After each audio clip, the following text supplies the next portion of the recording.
if I'm putting those three things together, what kind of advice would you give to, and this is, I don't think this, I don't want to make this exclusive to men or even men of color. Like that's my heart's Right. desire.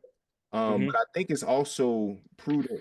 I got that word from you, by the way. You educate me every time I talk. Prudent, it's been in my vocab heavy. I love that word.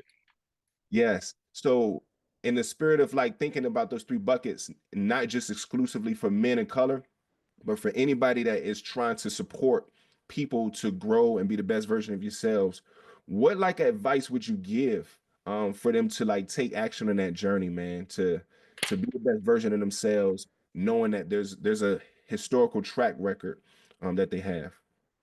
Man, I would tell them to learn to stomach risks, Mm. and have intestinal fortitude when it comes to doing hard things, Oh, you okay. know? And so, like, men, I believe we were created to do hard things. Yeah. Um, my world belief is that, man was created by God in the wilderness, Mm. and then there was this garden created, right? And then he gave man work, he gave him a job, he was naming the animals, he was tending to the land. And then man was put to sleep, and woman was created in the garden, Mm. right? And Who taught? so and so why was man created in the wilderness and woman was created in the garden? And the answer is this, is so that we can endure hardships. Mm. And so we were hardwired to endure hardships. That's why men die. We die gruesome deaths, right? When a man commits suicide, it's a gruesome picture, right? And I'm not, we may need to put a disclaimer on this or what have you. But when women, it's a softer approach, even the sports and activities that we engage in are, they're they have great risk involved with them, right? And so I would tell them they need to learn how to stomach risk. They need to learn how to line those butterflies up and put them in formation, Mhm. right? And do hard things. And that's one thing that I learned in my military experience. Like there was a season back in 2002, 2002, where I jumped out of planes. Yeah. My mama didn't raise me to jump out of no doggone plane, Yeah. like for real. And so I had to trust my training. That's so And good. so, man, what crucible are you putting yourself through? Maybe it's a real estate course. Maybe it's a job readiness training that you're putting yourself in. Like you have to, and I'm gonna just say this and excuse my language, but you're gonna have to suck for a season Yeah. Yeah. for the sake of the next 20 seasons. Come on, man. Right? Maybe it's a year. Like I had to go through basic training. I went through one of the hardest AITs in the Army, radar repair, where I learned Mhm.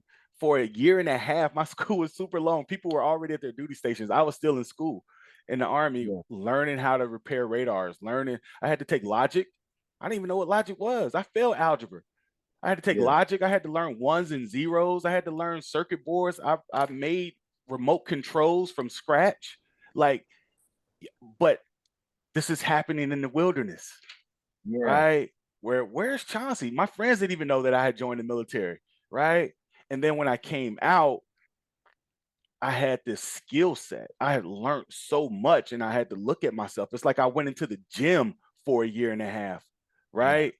And I came out developed in all these different areas. I learned how to talk to authority, right? I learned how to operate within a corporate team. Yeah. I learned how to problem solve. I learned how to better communicate, not just in my jargon, right? Just not, but I learned how to, and so this may be a bad word for some people, but I even learned how to code switch, Yeah. Yeah. right? I learned how to communicate with generals and colonels when I was just a private. Yeah. And so I feel like it helped me to develop a skill set that I could go into any room, even if I was afraid, take that risk, make that call to action, if you will. um, and it really stemmed from this right here. The pain to stay the same was greater than the pain to change. Okay, say that again, bro. Say it again. All right. The pain to stay the same was greater than the pain to change. Wow. Mm. Like to stay at Long John Silver, For me, that pain was unbearable Mm. Yeah. because I knew I had potential. I've seen a glimpse, Hmm. right, of what could be, Right. right? And that's where vision is birthed out of, Yeah. what could be. What could be. I see what is, but there can be another. And my wife and I, when we got married, we joked about it all the time. It was like, man, it's two worlds coming together. And she showed me another way. And that's how I felt when I got that glimpse of, being um brought onto the football team, when I got that full ride academic scholarship, when I met the president, when I was seeing glimpses of what could be. And so going back home, returning home, working at Long John Silver, that just created this, man, this fire on the inside. So I joined the military, man, and the military taught me discipline. It taught me how to take calculated risks, have risk management.